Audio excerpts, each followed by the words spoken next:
Welcome back, ladies and gentlemen. Thank you for joining the show today. I appreciate everybody that listens in. Those of you guys on the YouTube channel, those of you guys listening on iTunes, Spotify, Stitcher, iHeartRadio, whatever it is you guys tune into, we appreciate it. Love you guys for the support. So, me and Travis today, we're going to talk about Nebraska trip. Yeah. How'd you like it? You know what? I really enjoyed it. I hadn't been in Nebraska previously. And so anytime you go to a new place, there's some excitement, anticipation, not only for duck hunting, which is what we're very passionate about, but also just seeing a new country, experiencing different hunting situations that, have experienced it before, environment, just topography, getting to see somebody else's style of duck hunting and, kind of compare it to what we do. And yeah, that was really something that I was looking forward to and wasn't disappointing. Yeah. That's funny you brought that up too, because about seeing other people's style, I mean, I'd say in a lot of areas it's the same. Yeah. But there's always just certain little things, and it's not a negative thing. It's just the way people do things. Yeah. In order, right? Like, okay, well, I want to do this first. I want to set this up first. Then we'll do this, and then we'll do this. And you don't want to throw that order off. And it's kind of like that's how we are too. Like we know what we're going to do. We've hunted together enough. We don't even talk about it. We don't. We just know what we're going to do. We just do what we do. So when you hunt with someone else, it's kind of like, yeah, you almost feel out of place. Like, what do you want me to do? Yeah, I kind of take a step back and it's like, okay, what do you want to do here? Especially it's like when you're going to somebody else's house almost. Yeah. They have a certain way of doing ththings, and you don't want to break them out of that routine or try to incorporate something different. Because to me, they've been there before. They know what they've been successful at. Yeah. And so I'm just there to help in any way I can. And not just sit back and expect them to do everything. No. But get involved, and ask, hey, how can I help? Or be there willingly when they're doing something to jump in and help them out. But let them do what they do best in their environment. So, and it kind of throws you off too, because like you said, it's their house. It's the same thing. It's decoys, it's spinners, it's, setting a blind up, whatever it is. But you almost feel like you don't know what you're doing. Like, there's something I could compare it to. My mind's just going blank right now. I'm still a little bit. Were you tired today? You know what? I slept really well last night. What time did you go to bed? I went to bed early. Actually, I got home. Because we got home at what, 8? Something like that. Sprayed off my waders, and the gun was taken apart. I need to wipe that down, which I didn't do. Was there a little moisture in there? It didn't seem like it was, so I got to do that when I get home.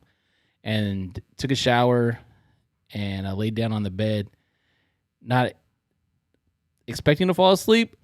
I was gonna get up because I was laying on top of the sheets, and then just wanted to relax your eyes. Asleep. Yeah. And what time do you think it was? Like 9? I don't know. I woke up about 11, so it was probably 9.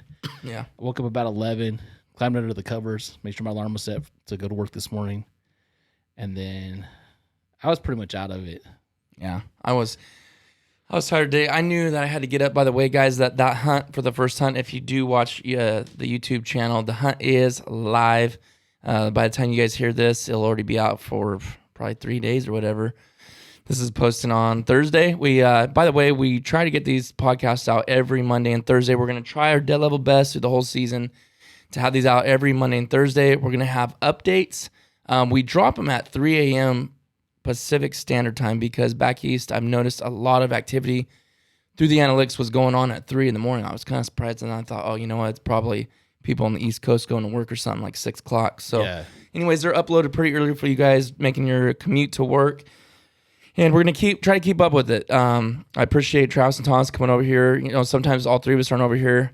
Thomas isn't today because he wasn't there. So, I mean, he, really wasn't much for him to say.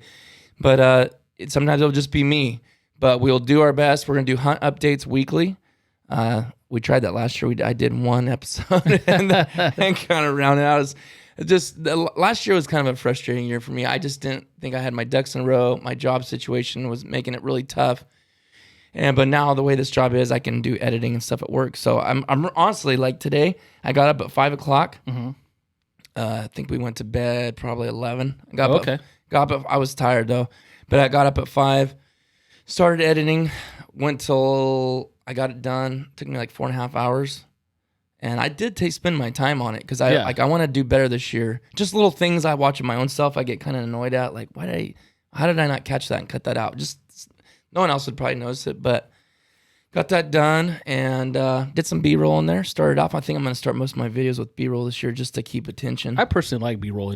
Any channel, anything like that. I just like those little slow-mo. Just those glimpses of moments. Did you get to at least see, because you haven't got to watch the video. I did. I watched Did you see where the birds come by? Yeah. What did you think? What was my first impression was like, that wasn't even Teal. Why didn't we pull up that fast? You know, I know you guys didn't pull up till they were past. Yeah, and they weren't going real fast. I mean, that was slow mo, but like even full real time. Yeah, I was like, they were kind of where they were thinking about landing, but they just kept going. Yeah, and I'm like, why did they wait? I think you were trying to identify. I think it was the identification process. Yeah. Make sure you don't shoot the wrong Everything's thing. Brown. Exactly, just making sure it's tough. And when they're coming straight at you, they just look like black silhouettes, and so just identifying. But that was really cool B-roll right there. I thought I've never got nothing with birds in flight like that. Yeah, like where someone's in the blind from left to right, cross. Perfectly in front of us. That was pretty cool. So I was glad that ad turned out. And there's some little things that I'm still not happy with on my end for the editing. Just colors. Like I felt like those colors were a little bit, just I wanted personal things that nobody notices. But I just want to get better. We did the podcast. People really enjoyed that. Better. That was actually our highest, quickest, best listened to and watched episode. Yeah. So if you guys haven't listened to that, because you just see the title Get Better, you probably think, well, what is that? Like self-motivation or whatever, self-motivation. But we talked about a lot of things, and it was all waterfowl, pretty much talking about getting better. So you guys check that out. And we did a part 2 of that too. It just dropped today. But so let's just kind of talk for a minute about, you've recently just started to get out with the job you have now. You can get out more, and that's been it's been fun for me as someone that got me into duck hunting. I really enjoyed it and been able to go with you. Yeah. Like last year, Washington was the first time out of state. And it was just like, not to be all mushy, but like, it was like really, it was special to me. Like, this is awesome, man. And then this trip, nothing crazy happened. I mean, it wasn't like full limits all around, but I felt like I had, like, people were like, how'd you guys do? I'm like, well, we did good. I mean, decent. Yeah. Well, like, oh, how was the trip? I was like, it was fun. Like, I had a blast. I enjoyed it. New sites, like you said, new people, new styles. I mean, what'd you think? Yeah. I mean, of course you have expectations of certain things, but to me, it's just, if those expectations are not basically, of course you want to, limit out. Right.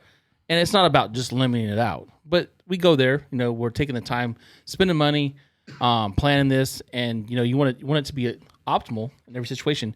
But when it's not, that's not a bad thing, because you have to enjoy the whole experience. Yeah. Just the experience of it. Everything, from the drive there, or the drive, just seeing different landscape that I haven't seen before, different towns, and just the feel, the atmosphere. Just soak all that in, because life is short, and it's not always that you get to do those things. Mm-hmm. And so just enjoy it. Mm-hmm. And no matter what it is, just try to enjoy the moment. And that's something that I try to do. And talk about getting better. One of the things I did as we were walking out there that first morning, I was glad for the work that I had done up to there. Mm-hmm. I wish I had did more, and learned something from that, because I've been getting on the elliptical a lot, but there's no impact there. True. And so one of my the back of my leg was kind of tightening up, and I'm like, man, is it because I'm walking on a firm surface versus no impact? And so as far as getting better, I'm like, when I get home, I mean, our air quality is horrible. Yeah. But so I want to get out and just go for walks more. In addition to doing the elliptical, just to walk. Just go. Yeah. Maybe throw a backpack on with some weight. Something. Yeah. I was doing that with my golf clubs. I need to look like one of our homeless people and just load up my decoys and push them around the neighborhood or something, Yeah. Across the fields by my house. But yeah, so that was something that I took away from there, to get better. Yeah. To continue to get better, because I want mean, we're about a month, a little over a month away from Yeah. our season starting, and just to get that, have some muscle memory there. So when I am walking out to the pond, I feel fine. Walking across the ponds there, I mean, I felt pretty good. A little bit short of breath, I would say. Not much, but just a little bit. I was breathing a little heavy in the video. And I was wondering, but I felt good, I wonder what though. the elevation was there. If there was an elevation difference, is it higher or lower? I don't know. I don't either. I never looked that up. I was like, man. Well, like but my the legs, oxygen had to be better than the oxygen here. dude, I hope this clears up by duck season because this will be just so bad. Driving home, I thought of that. I'm like, how are we going to see birds, Yeah, like from them migrating too. Yeah, and, even from a distance, you're not going to be able to see them if the smoke stays like yeah, this. because it's like fog right now. Like that It is. bad for you guys listening. Yeah. From out of state here, it's like fog. Yeah, when we were making that descent into Fresno, coming back, my thought was, it looks like we're headed for the gates of hell, and the smoke's billowing out, Yeah, and so yeah, it was pretty bad. it is bad right now, but it is nice to be home too. At the same time, But yeah, we got some big plans coming up in Washington stuff. My thoughts, were on the plane ride. I had a little more issues than I was used to. I mean, this is my only 4th time flying with guns, but it wasn't a big deal. But they came back there, opened up, checked everything, swabbed it, whatever. And then they took it. And then coming back, I actually got the fastest I've ever got the guns back. He was already waiting for me. I didn't even know it. Yeah. By the time the when we luggage landed, got- that was so it good. wasn't that big of a deal. I mean, see how easy it was flying with guns? It's not that big of a deal. Yeah, I mean, looking at the process, you think it would be more difficult than it was. I think the only issue I had is when we initially left and they wanted you to come back in. Yeah. They wanted to look in there again after we had already That went was through frustrating. security and then have to go all the way back. That would I don't be a even know little how I forgot that. frustrating. Yeah. So I went all through security at, was that Fresno or Denver? That was Fresno, where we flew out of. Okay, when they made me go back? Yes, I believe so. Okay, yeah. Yes. Yeah, I was all the way to the gate, and then they made me paging headings, or Titus headings. And me and Travis looked at each other, or like, did they say my name? Because it was kind of loud in there. Yeah. I'm like, nah. And then I went and asked the gate, and they're like, yeah, they were asking for you. I'm like, you kidding me? I go, so I got to go all the way back down there, which I don't mind, but you guys aren't going to make me go through security again, are you? And they're like, yeah, you have to go. I was like, oh, you got to be kidding me. Yeah. And now I was telling you, I wanted to get that TSA pre-check since I don't fly a ton, but one time's enough for me to where you can go through the TSA pre-check if you guys ever fly much. You go in the office prior, like just certain places have it, and you can, you take your birth certificate and like your passport if you have, you can use that. There's different things you got to use, like 3 forms of identification. And when you do, you go to the airport, you basically cheat and skip everybody because there's a little sideway, and it's like, it cuts that time in more than half. You don't have to take your shoes off. Because to me, that's so nasty. Like, everybody's taking their shoes off. I've always thought that about airports. I'm like, dude, that's gross. Yeah. But everybody's taking their shoes. You don't have to take your shoes off. You don't have to take your laptops out. You don't have to take like a jacket or a hoodie off. You don't have to take your belt off. You literally just walk through. So it's kind of nice. Yeah. But, I mean, in all reality, all you do is go sit there when you're through anyway. So I don't know, like, is it worth it? It's like $50 for 4 years. It seems like it's pretty cool. But That's not bad. anyways, I would have cheated that system if I would have got it done beforehand. But then we got there. One of the issues was, and Matt will say attest to this, was the fact that they just didn't get water this year, like through the whole summer, basically, because they'll get those thunderstorms, those Midwest thunderstorms. That we don't really get those. I mean, we get them up in the mountains, but not here in the valley. But they get them, and they fill up those potholes and all those little spots. And it's What'd you think about all the public land that you could hunt?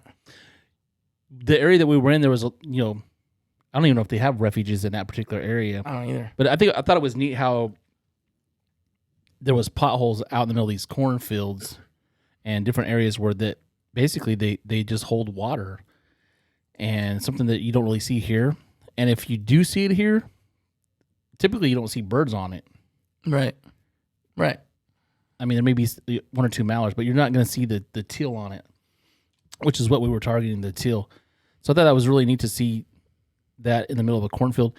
And when you're in the middle of a cornfield, you're not expecting birds to just come flying from some place and swing by, I guess. Mm-hmm. Right. I've never seen birds flying over cornfields here in California. Yeah. So I thought that was neat. And then the other place where we hunted, it reminded me a lot of our foothills up here. And it did.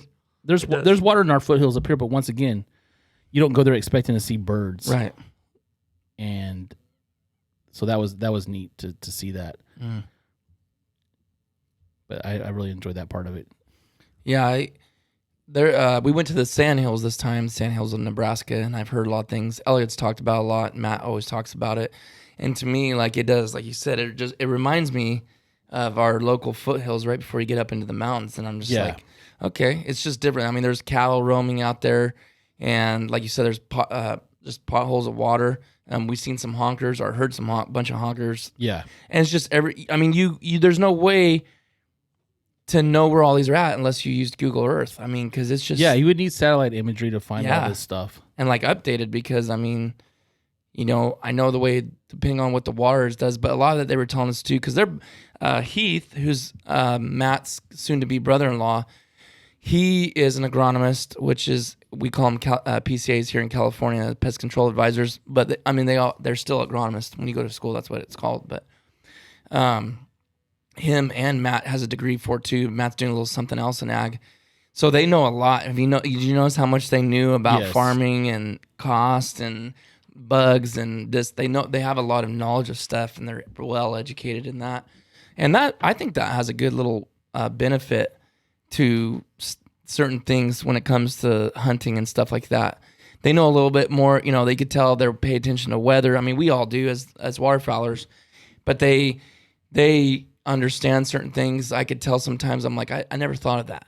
You know, I never thought of that situation. But it was nice hunting with them. Cut myself off here. I wanted to mention, guys, if you do watch the channel, if you haven't noticed or seen, we do have new apparel and really nice colors. I'm wearing one of the saddle hoodies right now. That's the name of the color.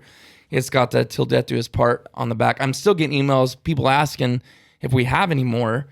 And they've been out. I've had them out for a couple of weeks. So if you're listening to this and didn't know that, new hoodies that Till Death Do Us Part with the double banded mallard on the back. And then, of course, our new, I say flat bill, but you can curve if you want to, but it's a leather patch hat. And we got black, and then we got this kind of OD green. They're slick. We already sold several, so they're not going to last very long. Short supply. If they're popular, we'll do more, but just want to throw that out there. You can pick them up at midvalleym.com. So there's that little plug. And we got the gray and black hoodie. And the gray and black I love hoodie. that thing, man. Dude, I can't. Yeah. The fiber of it and the feel of it feels it's so really nice. I can't wait till it gets a little bit colder here where I can wear that. Right. I know. And today I'm wearing this, but I've been inside today. Yeah. And we've had the air conditioner down so low. And I'm a hoodie guy, like you are too. As all soon of as us I are. can wear We a just hoodie, I'll wear a hoodie. Exactly. It could be 65, and I'm like, I'm gonna throw a hoodie. So I'm in here. I've been in the house all day, so because I've been editing, like I said, and the weather's so bad out there. Anyways, it's like you hate to. You go don't out want to there. go outside. You don't. Like what? Still about 2 mile visibility, and that's all smoke. Yeah. So it looks like fog, but it's not. So I mean, real quick, about another 9 minutes, and we'll shut this down. Just a quick recap. Day one. I'll maybe hold off on day two just for the fact, well, it's going to come out the same day. So day one, we did decent. We honestly, I thought we weren't going to maybe shoot one. When we first got there, I was wondering if we were going to get anything. We had one till buzz by before shooting time, and then not a lot of action. And then Heath went on that roundabout, and man, I was surprised how many teal were actually out there. And we heard teal. We heard teal early in the morning. Yeah. You know, making their little noises, and heard some mallards, see some pintails, but then when they started jumping up, it was like, oh, this is cool. There's actually. How many do you think was there once they all started jumping, flying around? 75 to 100. Oh, that's it. You think? I was more. I don't know that one flock that jumped up at the end. There was a bunch of birds there, and then there was more. Well, then when the rancher came back over the hill, those other birds came back. Come back again. Yeah, I mean, maybe there's only 100. I don't know. I felt like there was 2 or 3. Yeah. Once they started jumping up, maybe not though. That's a lot of birds, 200 or 300. But yeah, I mean, it probably was. How long after sun shooting time before we shot? Something like 45 minutes. It was a while. Yeah, and I was like, ooh boy. And I think the first one that came by, we didn't shoot. Why didn't we? I'm trying to remember. Remember. I think because they swung by us, and we were trying to make sure they were just a little bit out of range. And we were all kicking ourselves. Yeah. And I was like, they're probably maybe we should have shot 30 yards out. Yeah. I don't know really why we didn't shoot. Well, I don't know why I didn't shoot because the water out there, I didn't know how deep it was. Oh, that's right. Yeah. I had just walked out there, so I knew. Yeah. But, I mean, you walked to that point, and then we're just a little bit past that point, and I was like, well, if it's over our heads, I don't want to lose these birds. And so. Which a couple went out there, and luckily the wind pushed them back probably after 30 minutes to an hour. So that was kind of why I held off. I didn't want them to drop out in deeper water and not be able to get them. Yeah. Which I'm glad. I think that was the right call to make. But, so then we started shooting, and once, like you said, once Heath walked around, it started stirring them up good, and then our shooting obviously kind of kicked them up and around a little bit, and I shot 3. I think I shot 3, and then you shot. I shot 5 and lost 2. Lost 2. Yeah, we went to the other side. That one you shot crushed him. He come down and hit the water. I actually had seen it on video. I didn't put it in there, but he hit the water and it's gone. Like you can see him go. Bam! Hit the water hard, and he just dove under and never came back. And the water up. was deep enough you couldn't see where they went. Like it was waist deep. Yeah, at least. And typically, like birds here, our water is not as deep in some of these ponds, and you can actually see the bird. You can see bubbles. You can see where they're moving. This I didn't know where they went. And you stand there and you don't want to move, so you're looking around 360. And I never seen them again. Yeah, I didn't either. I don't know where they went. And we were on both sides of him. Like you were on one side, I was on the other, and he fell in between us. You think if anything, I mean, Rocky couldn't even found him because he went underwater and never came back up. No, because it was deep enough. Rocky would have been swimming the whole time. Exactly. I don't know if he would have I don't know. Yeah, it would have been interesting to see what would happen. Yeah. I don't think he would have found him, but I've seen some swans out there. Swans. A couple swans. We had those pintails come in. Yeah. Seen some mallards. Those on video. Some shovelers and shoveler. And then I think that was pretty much, widgeon. We saw some widgeon. Saw some, several. Yeah. Yeah, a handful of widgeon. And then I think we stayed out there till about 10:30. And we could have kept walking around jumping, but it's like, what's the, it's exactly. It's like, yeah. I mean, we could make it a jump shoot, but we're like, none of us were really interested in that.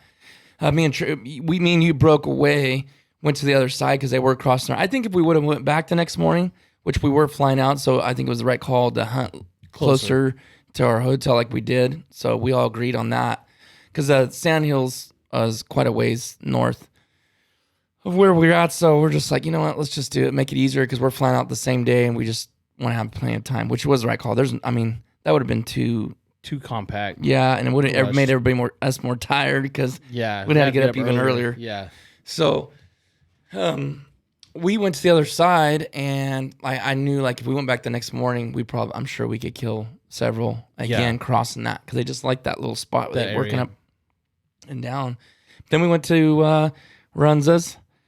Yeah, that was different. I'd never had anything like that before. I didn't know what to expect. It's probably not somewhere you would keep. No, it wasn't bad. I mean, it was something that I wouldn't eat every day. Right. But yeah, I would eat that again. Yeah.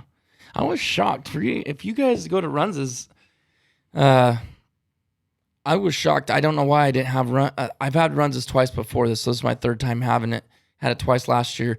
I never tried the Southwest. I don't know why that was so good though. It had little chips like the Taco Bell, little colored chips, and just that crunch with the beef, and then the salsa and the sour cream in there or whatever. It was good. I guess it's because I'm from California. I'm used to eating Mexican food. I had the Swiss and mushroom. Yeah. It was good.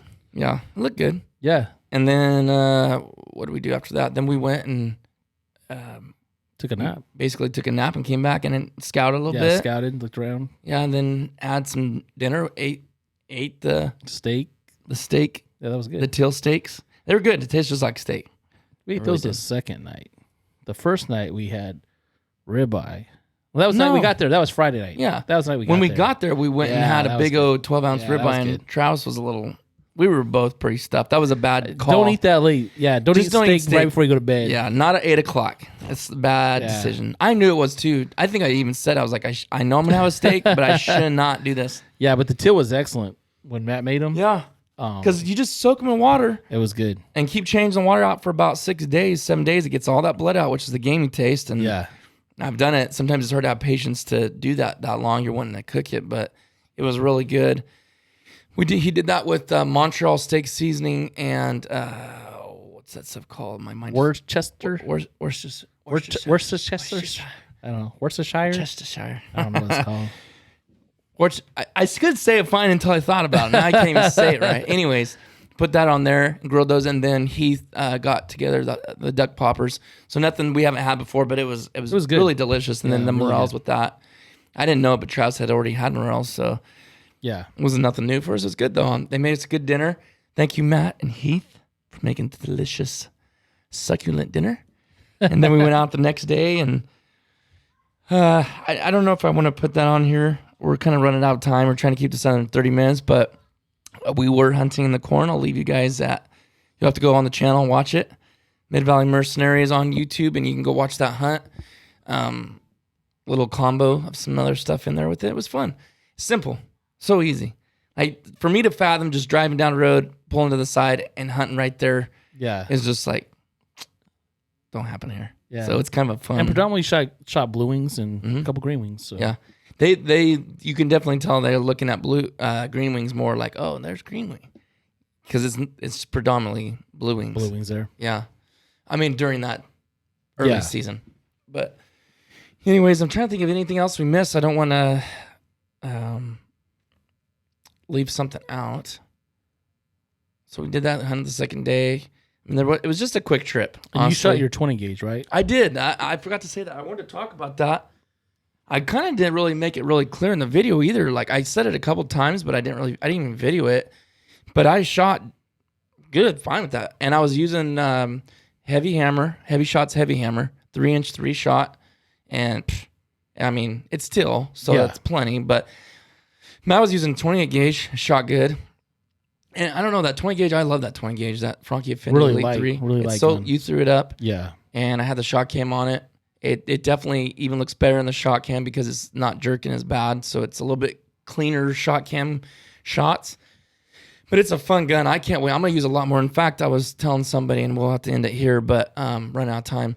I was telling Jake that, and you, I think, that I want to get I don't really want to spend the money on it, but I like the quality. And a friend of mine has that same gun, the 20 gauge, and he said, you've got to buy Heavy X in that thing. Because I know you're spending more, so I won't buy it. I'm not going to buy a case of it, but I definitely specifically, I thought about taking it to Washington and shooting the Heavy X because they're decoying stuff. I'd really like to shoot that gun a few times, maybe a couple days while we're there. That'd be cool. And and maybe some other situations. I mean, I know I could use it the whole season if I wanted to, but I love my Browning A5. I'm definitely not putting her on the back burner. So.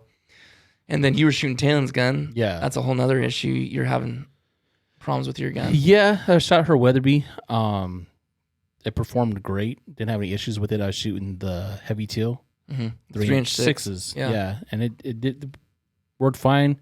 No jams, no misfires, nothing like that. Performed pretty flawlessly. My Benelli had been having issues with the choke tube. That flew out, and have had two chokes for the gun that weren't made by Benelli, and lost both of those. And just got in when I came back. My fourth choke was there.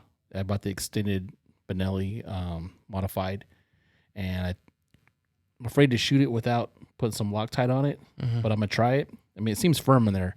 I'll even have you take a look at it. But I don't want to lose another choke, so if I have to, it's gonna go with the Loctite. And it's going to be permanently a modified choke in there, but I don't feel like spending the money on another shotgun at the moment. Yeah. So, all right, guys, make it work. I guess we'll cut it off. I think we ran out of time on the YouTube channel, but everybody, thanks for listening to the podcast, and we're going to see you soon. See you on Monday. Later.